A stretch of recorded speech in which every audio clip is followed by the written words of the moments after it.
देखिए प्यारे बच्चों, कल्याण कोचिंग सेंटर के चैनल पर आप लोग का स्वागत है। आज हम क्लास 8 का लेकर आए साइंस में आपका लेकर आए केमिस्ट्री है। केमिस्ट्री में पहला चैप्टर में आपका पढ़ना परमाणु अणु है ना, ये पढ़ना है परमाणु अणु। अब देखिए परमाणु अणु क्या है, इसके बारे में पढ़ना है।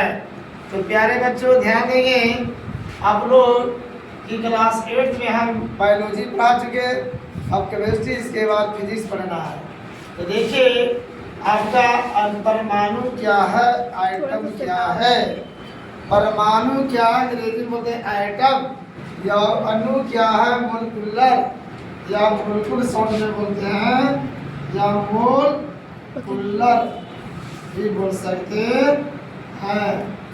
देखिए प्यारे बच्चों, अणु परमाणु क्या है, किसी तत्व का व सूक्ष्मतम का जो रासायनिक अभिक्रिया में भाग ले सकता है।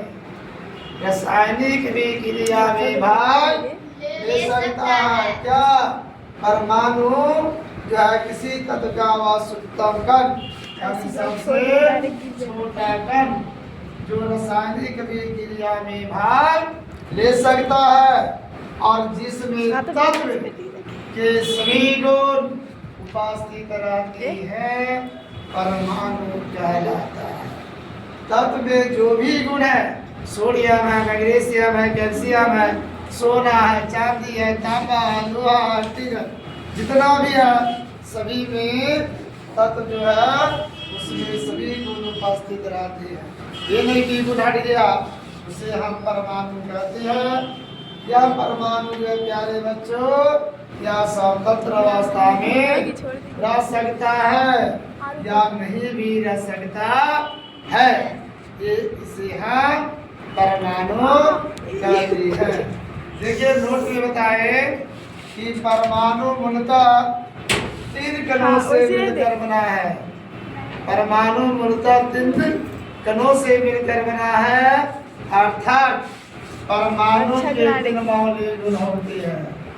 अर्थात परमाणु के 3 मौलिक गुण होते हैं। 3 मौलिक परमाणु के 3 मौलिक गुण है। क्या है?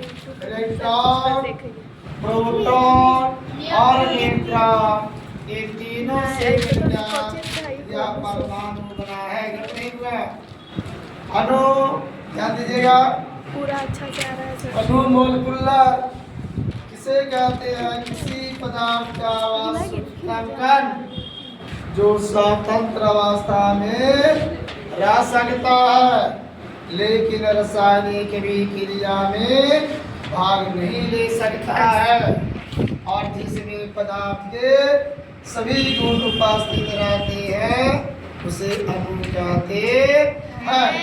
क्या है कि किसी भी पदार्थ का वह सूक्ष्मतम कण में सबसे छोटा कण है जो स्वतंत्र अवस्था में रह सकता है। लाना बनाना नहीं हुआ, ध्यान दीजिए, लेकिन रासायनिक अभिक्रिया में भाग नहीं ले सकता जिसमें पदार्थ के सभी गुण उपस्थित रहते हैं उसे अणु कहते हैं। अणु जो मोलिकुलर है, यह अणु भी परमाणुओं से मिलकर बना है और अणु 2 प्रकार की होती है। एक होता है तात्विक अणु, मोलिकुलर ऑफ एलिमेंट तत्व।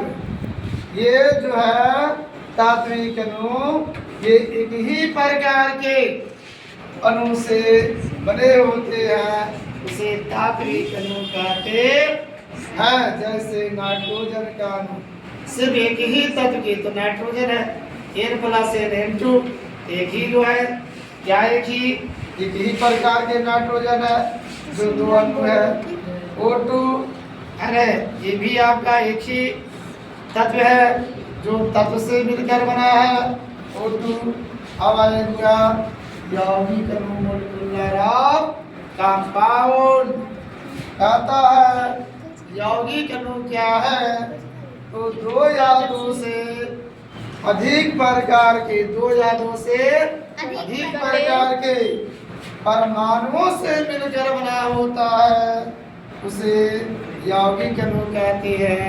अब यौगिक की परिभाषा जानते हैं कि दो या दो से अधिक तत्वों के संयोग के फलस्वरूप नए पदार्थ बने नए पदार्थ को यौगिक कहते हैं। कहते हैं यह यौगिक जो है वह दो तत्वों को एक निश्चित अनुपात में मिलाने से बनता है। ठीक उसी प्रकार से यहाँ दो या दो से अधिक परमाणुओं से मिलकर बना होता है, उसे हम यौगिक कहते हैं। जैसे H2O देखिए दो है, एक ये है तो अधिक हुआ, CO2 अधिक हुआ कि नहीं, कैल्शियम कार्बोनेट CaCO3, अरे मैग्नीशियम ऑक्साइड MgO, अरे आपका भारी जल D2, चीनी C12H12SO11, ये सब सूत्र जो गया ये सब यौगिक के अणु कहलाता है। प्यारे बच्चों, कल्याण कोचिंग सेंटर के चैनल जो है इसे सब्सक्राइब करेंगे और लाइक और शेयर जरूर करेंगे। नहीं आता है बोलने